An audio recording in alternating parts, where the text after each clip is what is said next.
Good morning. Is anybody listening? So here we are at Dingwall,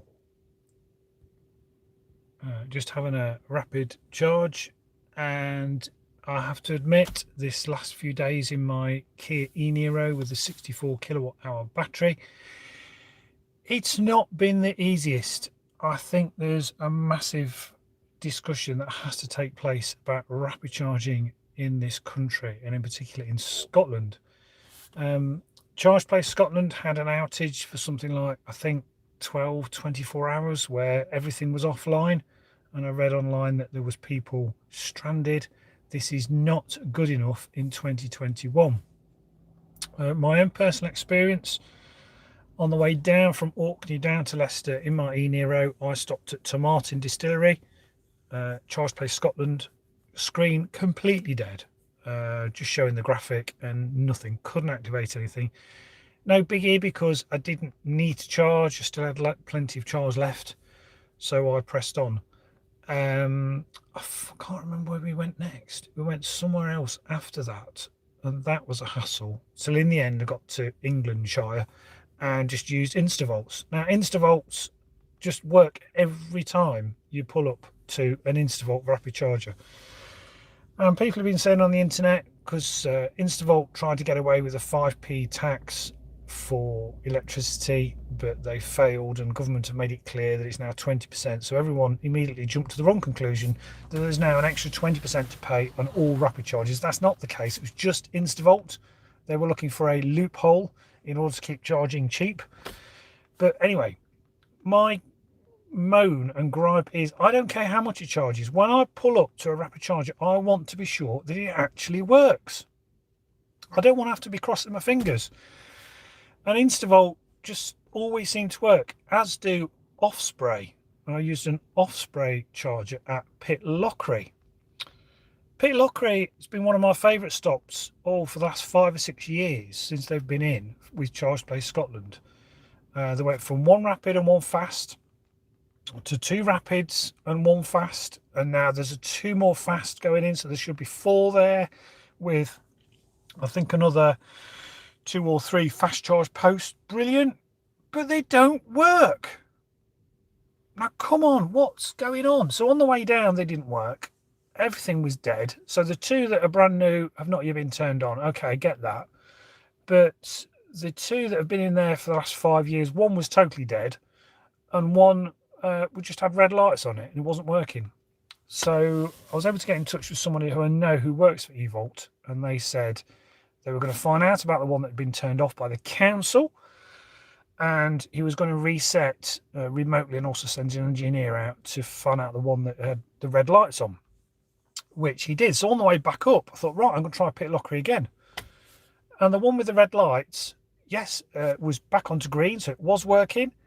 And I plugged into the CCS and it delivered 9 kilowatts. 9 kilowatts.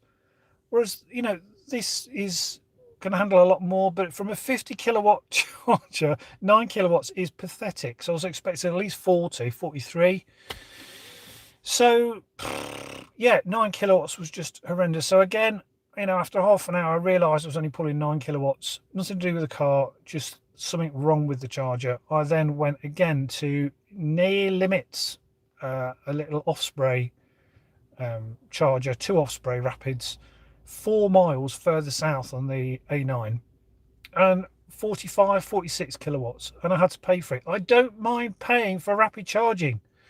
I don't have a problem with it. I just want to be sure that when I pull up to a rapid, it works. And it's just so frustrating. I don't want to be looking at apps and feedback from people. I want to be able to pull up, and having this e-Niro, I thought, for the first time ever, I'm not going to plan. I'm just going to be like a newbie in EVs. I'm just going to pull up and just, you know, they will work.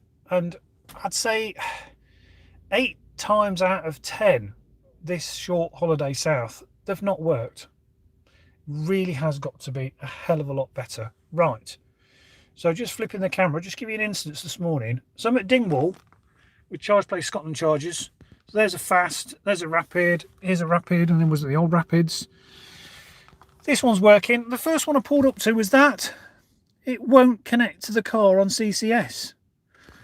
This one does connect to the car with CCS. So, yeah, it's great to have multiple rapids. But if there was someone here on this charger and I went to that one and that wouldn't connect with the car, I've got to wait for this one to be free. And some of you might be thinking, well, why don't you just go and report it to Charge Place Scotland, let them know there's a fault? Shouldn't have to. These should be communicating with Charge Place Scotland and telling them there is a fault. And I'll be honest, I can't be bothered, because when I ring and tell them there's a fault, does anything ever happen? I doubt it. It's just such a waste of public money. The infrastructure's here. It's got to be reliable. It really has. The other big gripe, I'll finish in a minute, is defaulting to free vend when there's no comms, no communication between the mothership and the charger. Ecotricity have done it since 2012 with the first Ecotricity Rapids. Now, Ecotricity get a lot of flack. They are rolling out better, faster Rapids with, what's it called, Grid Serve, which is brilliant. And there'll be contactless payment, brilliant. But to Ecotricity's credit, when there's no comms to a Rapid, they default to free vend. Why, Charge Place Scotland, when there is no comms with your chargers, why do they not default to what's called a whitelist or free vend? It's just ridiculous when people turn up to Rapids, and because you can't get a ticket or they can't be logged, then they just shut down. It is absolutely ridiculous. And I like to illustrate it this way. It is as daft as turning up at a bus stop to catch a bus. You're there at the bus stop, which is the correct place for the bus to stop. You know the bus is coming because you looked at the timetable. You got change in your pocket to pay for the bus. The bus pulls up, the doors open. You go to get on the bus and the driver says, whoa, wait a minute. You can't get on this bus because I can't give you a receipt. But you say, well, I'm here and I've got money. I want to get... No, you can't come on. I'm sorry. And the door's shut and the bus drives off. That's what it feels like with Charge Place Scotland. When you're at the place, the electricity is there, but because there's no comms, because they can't log who it is, they won't give you any electricity. It is ridiculous in 2021. And I just hope when eVolt take over Charge Place Scotland, that will change, because if we want people to adopt EVs and start driving cleaner, we've got to make this easier. We're already asking people to take a massive leap of faith who've been in diesel and petrol cars for all their life to get over that range anxiety and take the plunge and do it, and we applaud that. But if rapid chargers don't work, public rapid chargers, then people are just going to lose confidence. And this has to be out there and spoken about. It really does. Hello, got some comments. You're at Charlotte Richards yesterday. Leaf was plugged into the CHAdeMO. I needed CCS, but the other... how do I get the comments? Yeah, that's the other thing, is that at certain Rapids, particularly Ecotricity, you'll have one with CCS and one without. And if there's someone with CHAdeMO, they'll pick... Well, probably unintentionally, they'll pick the charger with CCS, which means a CCS-equipped car can't use the same charger that a CHAdeMO is being used on because of it both being DC.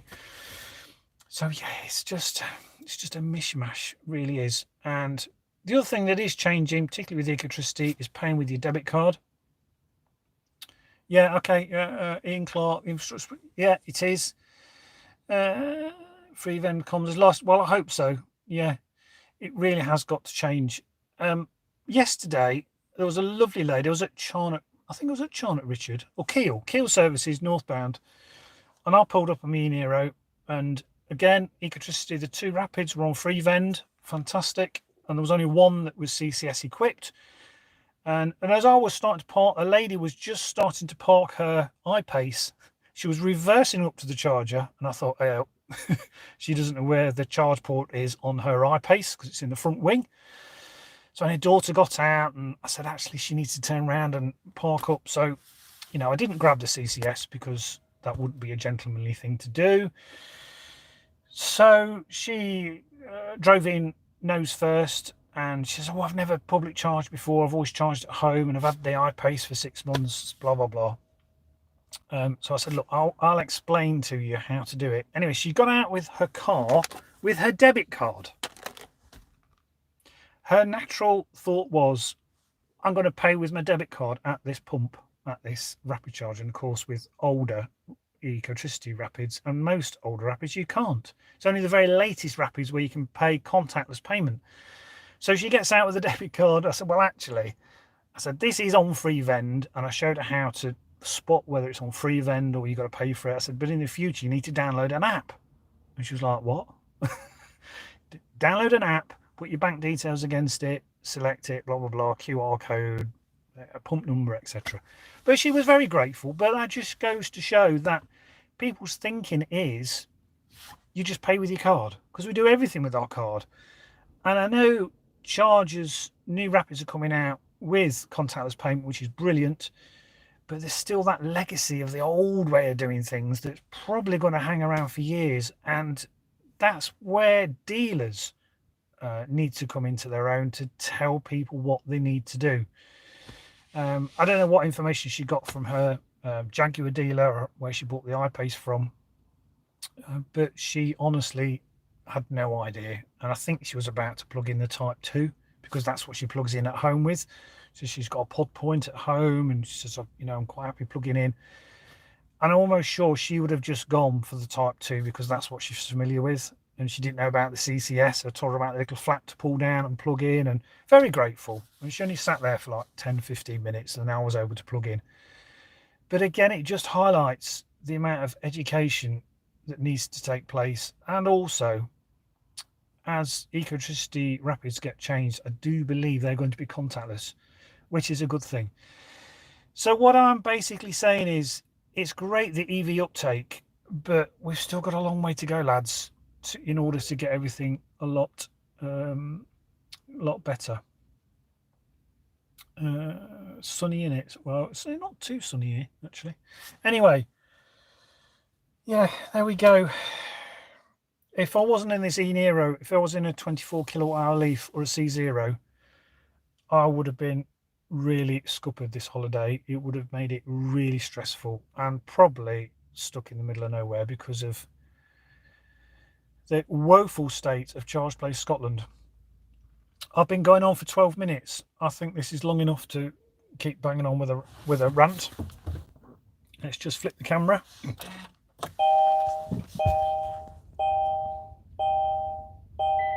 What we pull in. It should be around 40. Where are we? Oh yeah, 45 kilowatts. That's not bad. So I'm going to get a full charge here. Mightily impressed with the e-Niro. Let's just turn it off again. I do like the nice jingle. So this is sunny Dingwall. Just flip the camera around. There we go. So there we go. When they work, they're fantastic. When they don't work, it's a real nightmare. And let's just hope things get better. So if no one's got any more questions they want to ask or anything like that, I will say goodbye till my next rapid rant. But yeah, if you're thinking about getting an EV, get one. But if you're going to do a long trip in an EV, still got to do a fair amount of planning and check ZapMap and PlugShare and social media as to the status of chargers that you're planning to stop at. You've just got to check and double check if they're working. And for newbies to EVs, shouldn't be having to do that. That's it. Now, there will be people saying, well, you know, it's not our fault, it's the council. It's not our fault, it's the district, what's it called? The DNO, district network operator, the people that look after the power supply, you know, the physical lines for that particular place in the country. District network operator. Distribution network operator. It's not our fault, it's the DNO. It's not our fault, it's the O2 or Vodafone who provide the signal for these chargers.